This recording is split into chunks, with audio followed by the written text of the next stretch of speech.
Hello friends, it would appear Mark Ashton's supermarket sweep-style dash at Burnley isn't yet complete, with reports late last night linking Ipswich Town with striker Lyle Foster. A loan move and a mandatory option to buy £25 million would be the obligation. If we look at his solo score stats, first of all, from his Premier League campaign last season, Lyle Foster, 5 goals, 4.47 expected goals, a 384 scoring frequency. But goals aren't always the right measurement for strikers in McKenna's system. Sometimes it's other areas of the game that we really look to utilise, and that's their strengths. Now, I found a wonderful thread on Twitter, or X, whichever you call it, I still call it Twitter, from Jacob, and I'm sitting down with Jacob this morning to get his thoughts in more detail.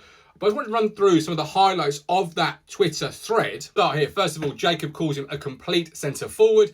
But more importantly, just as important, Jacob says, taking insight into Foster's defensive and pressing capabilities, he excels. And that is a McKenna striker to a T for me. Somebody who can go and press, go and trigger the press, bring the team up the field. It's so much more than just goals in McKenna's team. It goes on. Once he shifts his body and beats the first man with his aggression, pace and power, he's incredibly hard to stop.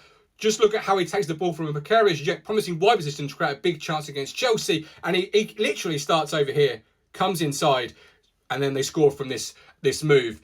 This is a centre forward that you can't judge by goals always in McKenna's system. And this is a striker that, for me, falls into that category. In closing, 25 million obligation to buy. Okay, yeah, it does seem a lot of money, perhaps, when you take the stats in isolation.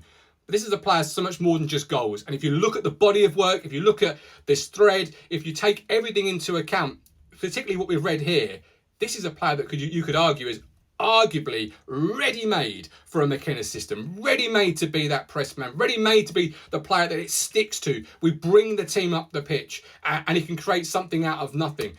I'm really excited by the transfer, particularly having read Jacob's excellent thread. As I said, I'm sitting down with him later today and I'll bring it to you here. Get your comments in, let me know your thoughts, but once it goes live and it's confirmed, I'll let you know.